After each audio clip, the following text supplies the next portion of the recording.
Disembarking from our ship, we then got on a bus to spend the morning in Verona. Continuing our excursion through the Veneto region, we'll soon be arriving in Padua. Padua is often associated with St. Anthony. The 13th century Franciscan priest is revered throughout the world. The patron saint of sailors and the shipwrecked, St. Anthony is invoked for help in finding lost items, to restore failing health, and to make miracles come true.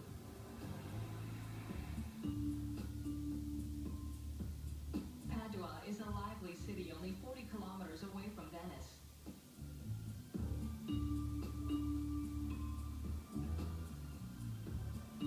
For a long time, Venetians who were fed up with the bustling chaos of the city of bridges came here to build their palaces in a more peaceful climate.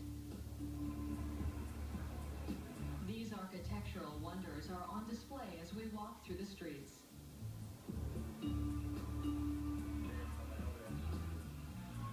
Padua is a young and dynamic city where students make up almost a third of the population. The local university was established in 1222, making it one of the oldest universities on the planet.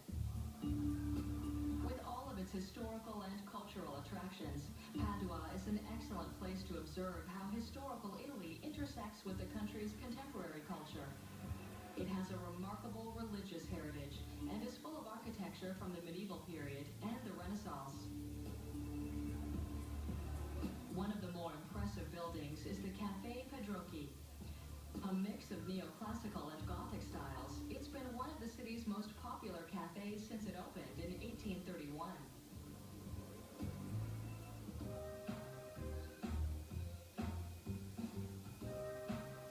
Prato della Valle, which means the field of the valley, is the largest square in the city. Since pre-Roman times, this is where the markets, fairs, and large gatherings have taken place.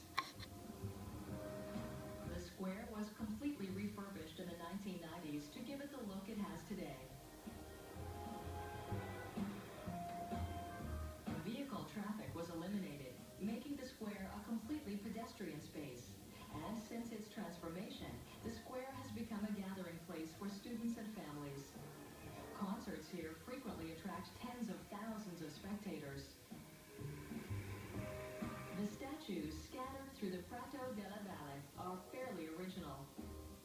Erected in the 18th and 19th centuries, they portray people who have played an important role in the civic and cultural life of Padua, including many professors, soldiers, politicians, and artists. After a long stroll through the streets of Padua, we get back to our ship in the Policella port. This excursion through the Veneto region has been full of discoveries, making us eager to return here on future trips. While today gave us a good overview of what the region has to offer, we'd like to come back to search out more of the area's hidden secrets.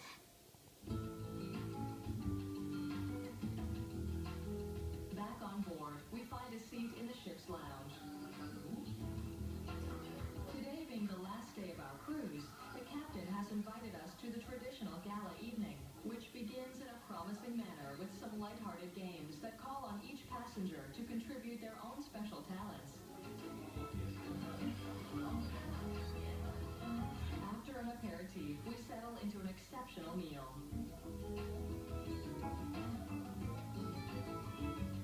On the menu, foie gras with spiced caramel, and veal rib roast in a wild mushroom sauce with olives and seasonal vegetables. For dessert, a mouth-watering baked Alaska with Grand Marnier. Dessert is a nice surprise for passengers lucky enough to be spending their birthday on board.